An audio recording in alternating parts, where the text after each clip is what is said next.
Hello friends, मैं आपका दोस्त होस्ट इंस्पिरेशनल स्पीकर विशाल सक्सेना आपको डिज़ाइन और डेस्टिनी में वेलकम करता हूं।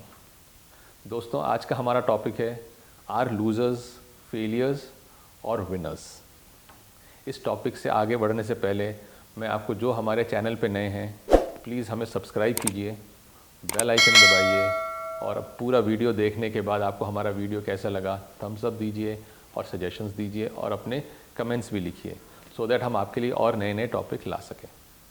दोस्तों, जैसे कि आज का हमारा टॉपिक है आर लूजर्स, फेलियर्स और विनर, उसके बारे में हम आज आपसे डिस्कस करेंगे। जो लूजर्स हैं वो फेलियर्स नहीं हैं, ना वो विनर्स हुए, क्योंकि लोग बाग सब समझते हैं कि लूजर्स जो फेल हो गए वो कभी जीत नहीं सकते।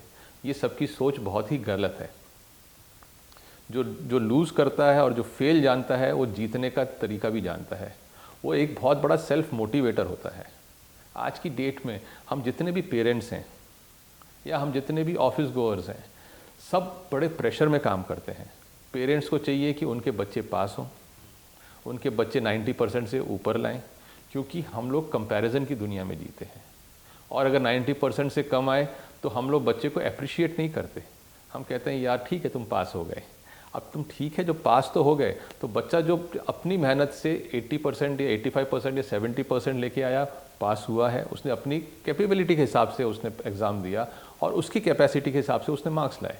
हो सकता है फेल भी होते हैं बच्चे, कुछ बच्चे कॉम्पिटिशन्स में फेल हो जाते हैं। मार्क्स अच्छे लेके आए तो वो कॉम्पिटिशन में बैठते हैं किसी भी प्रोफेशनल के लिए, तो उसमें भी फेल हो जाते हैं। इसका मतलब ये तो नहीं कि उन लोग के पास दिमाग नहीं है या कुछ नहीं है, मगर वो इतने प्रेशर में होते हैं कि उनके लिए फेल होता है कि वो कुछ नहीं कर सकते, सुसाइड कर लेते हैं। वो इतने प्रेशर में होते हैं। और वो प्रेशर कौन डालता है?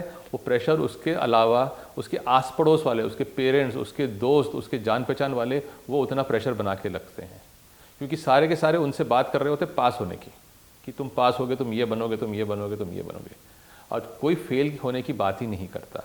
जब आप फेल होने की बात नहीं करते तो आपको ये भी नहीं पता कि फेल होने के बाद सबके रिएक्शंस क्या होंगे। ठीक है, अगर आप फेल हो गए अपने एंट्रेंस एग्ज़ाम में, तो इससे क्या हुआ कि एंट्रेंस में तो करीब लाखों लोग बैठते हैं, जिसमें कुछ हज़ार पास होते हैं। You can try the next time also. उसमें सुसाइड करना या घर वालों को प्रेशर बनाना या घर वाले आपको टॉन्ट करना is not the right way to treat your children in that particular pressure. Because क्या होता है कि उस प्रेशर से बच्चे लोग के इरादे बड़े हिल जाते हैं। बिकॉज वो पढ़ते तो हैं, मगर उनके सोच में क्या होता है, अगर मैं पास नहीं हुआ तो क्या होगा, how will be the reaction. तो वो 80% तो वो रिएक्शन के चक्कर में बैठे रहते हैं, 20% वो पढ़ाई पे ध्यान देते हैं या अपने काम पे सक्सेस होने के लिए ध्यान देते हैं। तो ऐसा आपको हरगिज़ नहीं करना चाहिए। और दूसरी चीज़ अब ये है कि बच्चे लोग जो फेल भी होते हैं, they are very good motivators. Because क्या है, जब वो फेल होता है तो उसके साथ कोई नहीं होता ना, उसके सिर्फ लोगों के ताने होते हैं, गुस्सा होती है, सब कुछ होते हैं उसके साथ, और उसके साथ कोई नहीं होता। तो वो क्या करता है, वो एक अकेला फील करता है उस टाइम पे।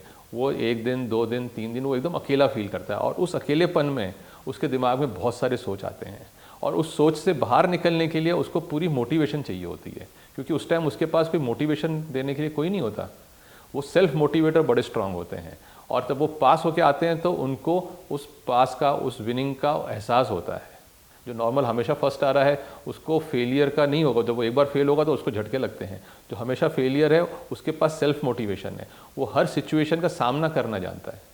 कैसी भी सिचुएशन होगी वो सामना ज़रूर कर जाएगा, because he knows how it is to feel when you are a failure and how it is when you become a winner. तो failures are motivators, failures when they become winners, वो बहुत बड़े विनर्स होते हैं। मगर एक चीज़ आप हमेशा याद रखिए, जो आदमी फेल होता है एक चीज़ में, ज़रूरी नहीं है वो लाइफ में फेलियर हो गया है, वो किसी और चीज़ में विनर भी हो सकता है। अब एक कोई जेंटलमैन है, जैसे अभी हम आप लेते हैं अब्दुल कलाम जी का एग्जाम्पल। वो एनडीए में फेल हो गए थे, ठीक है, वो एनडीए का एग्ज़ाम पास नहीं कर पाए थे, मगर वो हमारे इंडिया के सबसे बड़े साइंटिस्ट बने। उन्होंने मिसाइल्स बनाई, सब बनाया। तो क्या हुआ, वो फेल तो हुए, मगर he was internationally a famous figure, because वो किसी और चीज़ में बहुत अच्छे थे। सो फेलियर का मतलब ये नहीं है कि आप फेल हो गए और लाइफ में आपके लिए कुछ नहीं है। Failures are biggest motivators, and वो एक चीज़ में अगर फेल हुए हैं तो दूसरी चीज़ में ज़रूर सक्सेस पा सकते हैं। उनके लिए सक्सेस कुछ और है, उनके लिए वो चीज़ कुछ और है। तो दोस्तों, आप एक चीज़ हमेशा याद रखिए, losers and failures are the biggest motivators. और वो हमेशा एक पूरे अपने भरोसे, अपने कॉन्फिडेंस के साथ आगे बढ़ते हैं और वो जीतते हैं। तो दोस्तों, अगर आपकी ज़िंदगी में कभी आपको इसका सामना करना पड़े तो please do not worry about it. और हाँ, सारे पेरेंट्स को मैं ये कहना चाहूँगा कि अपने बेटों से और या अपने बच्चों से बात जब करें या बिटियाओं से बात करें तो ज़रूर जब आप उनके पास होने की बात भी करते हैं तो उनके साथ बोलें अगर इस बार सक्सेसफुल नहीं हुए तो नॉट टू वरी, अगला चांस देंगे, जिससे उनके मन में एक कॉन्फिडेंस होता है कि अगर कुछ भी हो गया तो my family is along with me, standing with me and they will be there when I become pass also. उनके दिमाग में बाकी कुछ ख्यालात नहीं आएंगे and they will try to give their best.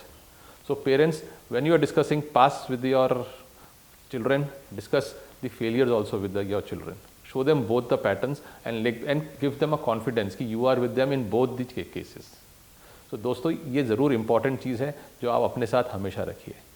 तो दोस्तों, आपको आज का हमारा वीडियो कैसा लगा ज़रूर बताइएगा, हम आपके कमेंट्स का इंतज़ार करेंगे और तब तक के लिए take care, bye bye and see you.